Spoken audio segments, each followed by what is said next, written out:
ഈ സ്ട്രോക്ക് എന്ന് പറയുന്നത് വളരെ അപകടകാരിയായ ഒരു അസുഖമാണ്. ഈ ലോകത്തിൽ മനുഷ്യർ മരിക്കുന്നതിൻ്റെ രണ്ടാമത്തെ കാരണം സ്ട്രോക്കാണ്. ആദ്യത്തെ കാരണം ഹാർട്ട് അറ്റാക്കാണ്. ഒരു 10 പേർക്ക് സ്ട്രോക്ക് വരികയാണെങ്കിൽ ഒരു 3 പേരും മരിച്ചു പോവുകയാണ്. ആദ്യത്തെ ഒരു മാസത്തിൽ തന്നെ മരിച്ചു പോകും. പിന്നെ ഉള്ള 7 പേരിൽ 4 പേര് മിക്കവാറും കിടപ്പ് രോഗികളായി പോവുകയാണ്. അതായത് പരസഹായമില്ലാതെ ഡെയിലി ആക്ടിവിറ്റീസ് അവർക്ക് ചെയ്യാൻ പറ്റില്ല. അപ്പോൾ ഒന്ന് ആലോചിച്ച് നോക്കിയേ, ഏണിംഗ് മെമ്പറിനായിരിക്കും സ്ട്രോക്ക് വരുന്നത്. ആ ആൾ കിടപ്പിലായി. ഇനി ഈ കിടപ്പിൽ ആളായാലിന് പരസഹായം ആവശ്യമുള്ളതുകൊണ്ട് വേറെ ഒരാൾ കൂടെ ഇരുന്ന് ഈ രോഗിയെ നോക്കണം. അപ്പോൾ അതുകൊണ്ട് അങ്ങനെ ആ രോഗി ആ കുടുംബത്തിനൊരു ബർഡനായി മാറുകയാണ്. കുടുംബത്തിന് മാത്രമല്ല രാജ്യത്തിന് ഒരു ഭാരമായിട്ട് മാറുകയാണ്. ഇനിയുള്ള 3 പേരാണ് വലിയ കുഴപ്പങ്ങളൊന്നും ഇല്ലാതെ രക്ഷപ്പെടുന്നത്. അവർക്ക് കൂടെ അവിടുത്തെ ചോദിച്ചിരുന്നാൽ ഒരു കൈയിനോ കാലിനോ ഒക്കെ ചെറിയൊരു ക്ഷയം ഉണ്ടെന്ന് പറയാം. അവർക്ക് പഴയ രീതിയിൽ ജോലി ചെയ്യാനോ ഒക്കെ സാധിക്കും. രക്ഷപ്പെട്ടു വരുന്ന ഈ 7 പേര് പിടിക്കാനായിട്ട് 3 ദുർഭൂതങ്ങൾ എന്ന് പറയാം. ദുർഭൂതങ്ങൾ ഇരിക്കുകയാണ്. അതിൽ ആദ്യത്തെ എന്ന് പറയുന്നത് പിന്നെയും സ്ട്രോക്ക് വരാം. ഒരിക്കൽ സ്ട്രോക്ക് വരുന്ന ആളിന് പിന്നെയും സ്ട്രോക്ക് വരാൻ ചാൻസ് ഉണ്ട്, ഹാർട്ട് അറ്റാക്ക് വരാൻ ചാൻസ് ഉണ്ട്.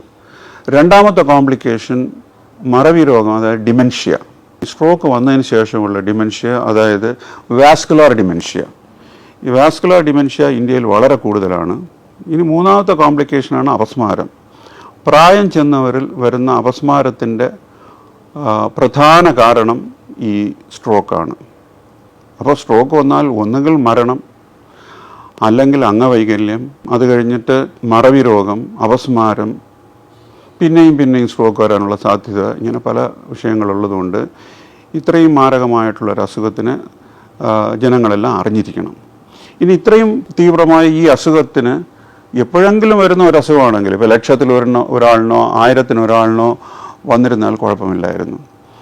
ഇപ്പോഴത്തെ കണക്കനുസരിച്ച് 4 പേരിൽ ഒരാളിന് ഈ സ്ട്രോക്ക് വരാനുള്ള ചാൻസ് ഉണ്ട്. ഇതിനു മുമ്പേ 6 പേരിൽ ഒരാളിനായിരുന്നു 10 വർഷത്തിന് മുമ്പേ. ഇപ്പോൾ അത് 4 പേരിൽ ഒരാളിന് സ്ട്രോക്ക് വരാനുള്ള ചാൻസ് ഉണ്ടെന്നാണ്. അപ്പോൾ ഞാൻ ഈ പറഞ്ഞതെല്ലാം പേടിപ്പെടുത്തുന്ന കാര്യങ്ങളാണ്. ഇതിന് ചില സിൽവർ ലൈനിങ്സ് ഉണ്ട്. അതായത് ആശാവഹങ്ങളായ 1-2 കാര്യങ്ങൾ.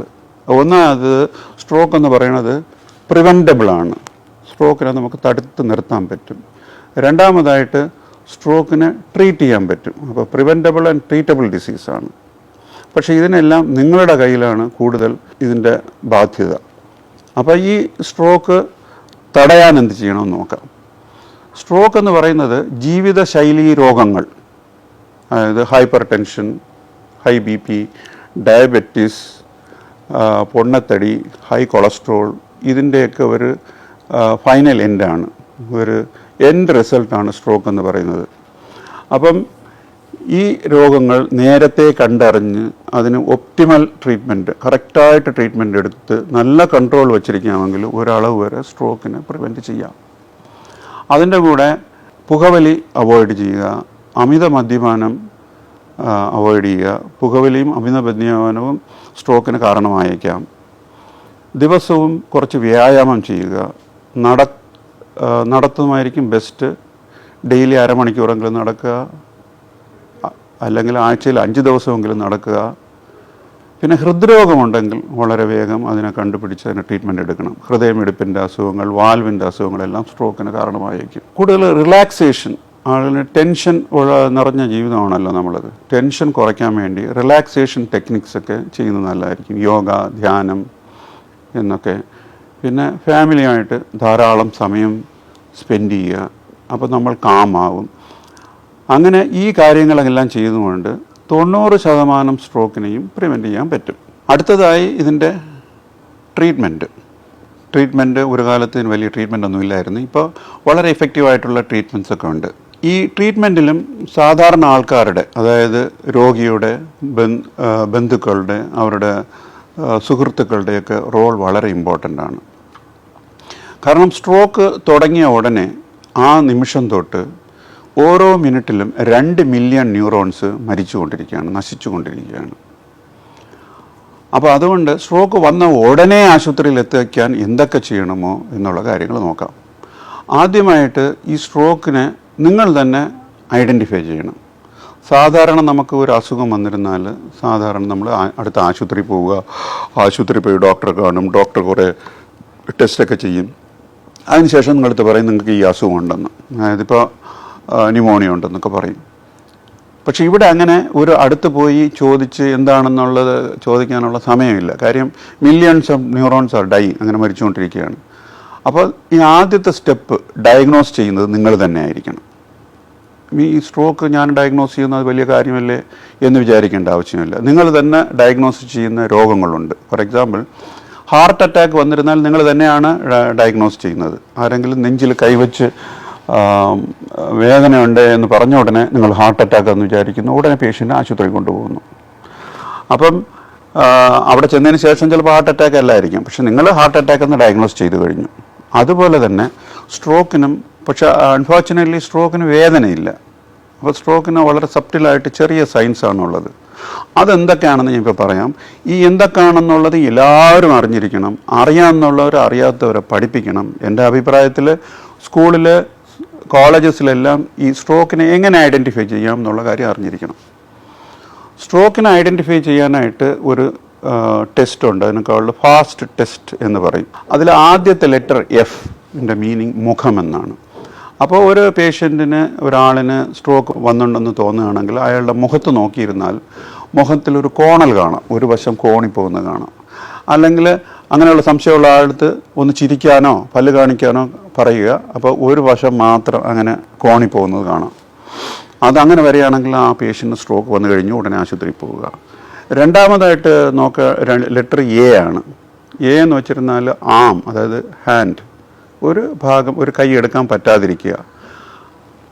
അല്ലെങ്കിൽ അങ്ങനെ വിഷമമുള്ള ഒരാളുടെ അടുത്ത് കൈ രണ്ടും ഫ്രണ്ടിലോട്ട് നീട്ടാൻ പറയുക. നീട്ടുമ്പോൾ ഒരു കൈ അറിയാതെ താഴോട്ട് പോവുകയാണ്, താഴോട്ട് വീഴുന്നു പോവുകയാണെങ്കിൽ അത് സ്ട്രോക്കാണ്, ഉടനെ ആശുപത്രി കൊണ്ടുപോവുക. മൂന്നാമത്തെ ലെറ്റർ ആണ് എസ്. എസ് എന്ന് പറഞ്ഞിരുന്നാൽ സംസാരത്തിന്, സ്പീച്ച്.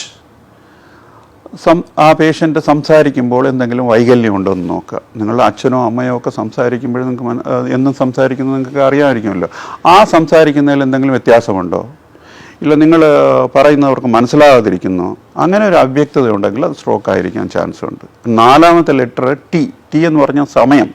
അതായത് ഈ മൂന്ന് കാര്യങ്ങൾ കണ്ടാൽ, മുഖം കോണുകയോ കൈ താഴോട്ട് ഡ്രിഫ്റ്റ് ചെയ്യുന്നത് കാണുകയോ സംസാരത്തിന് വ്യത്യാസം വന്നാലോ ഉടനെ പിന്നെ സമയമാണ് ഇമ്പോർട്ടൻറ്റ്, ഉടനെ ആശുപത്രിയിൽ പോവുക.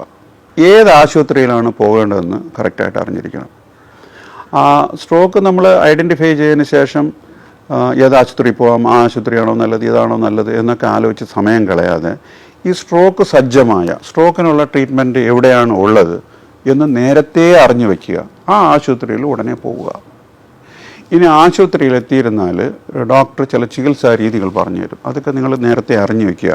അവിടെ വെച്ച് അത് വേണോ വേണ്ടയോ എന്നൊക്കെ സംസാരിക്കുന്നതിനേക്കാളും അതിൻ്റെ ചികിത്സകൾ എന്താണെന്ന് ഞാൻ പറയാം. ഒന്ന്, ഏറ്റവും പ്രധാനമായിട്ട് ഒരു ക്ലോട്ട് അലിയിച്ച് കളയാനുള്ളൊരു മരുന്നാണ്. അത് ആ ഇഞ്ചക്ഷൻ ഒരു 3 മണിക്കൂറിനകത്ത് കൊടുക്കണം. ഇനി ലേറ്റായി പെയ്യുക 4.5 മണിക്കൂറിനകത്ത് വെച്ചെങ്കിലും കൊടുക്കണം.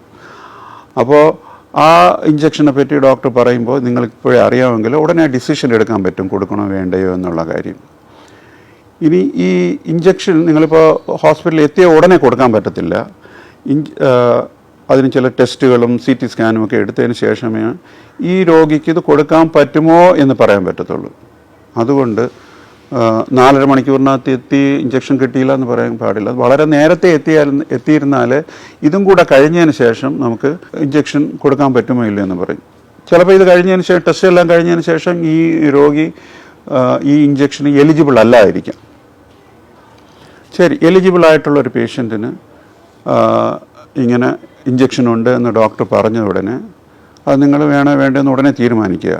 അല്ലാതെ നിങ്ങൾ ഡോക്ടേഴ്സിൻ്റെ അടുത്ത് ഫോൺ ചെയ്യണം, ഇല്ല ആരെങ്കിലുമൊക്കെ അബ്രോഡ് ഉണ്ട് അവരുടെ അടുത്ത് ഫോൺ ചെയ്ത് എന്നൊക്കെ പറയുമ്പോൾ ഇങ്ങനെ മില്യൺസ് ഓഫ് ന്യൂറോൺസ് മരിച്ചുകൊണ്ടിരിക്കുകയാണ്. അതുകൊണ്ട് ആ ഡിസിഷൻ വേഗം എടുക്കുക. പിന്നെ വേറെ കാര്യം ഈ ഇഞ്ചക്ഷൻ്റെ കണക്ഷനിൽ പറയാനുള്ളത്, ഈ ഇഞ്ചക്ഷൻ കോസ്റ്റ്ലി ആയിട്ടൊരു ഇഞ്ചക്ഷനാണ്. നിങ്ങൾ വേഗം ഹോസ്പിറ്റലിൽ വന്നു, ഇഞ്ചക്ഷൻ കൊടുത്തു, അപ്പോൾ നാച്ചുറലി നമ്മൾ എക്സ്പെക്റ്റേഷൻ ഉടനെ ശരിയാകുമെന്നാണ്. അങ്ങനെ ശരിയാകാൻ ചാൻസ് കുറവാണ്. ചിലർക്ക് ശരിയാവാം.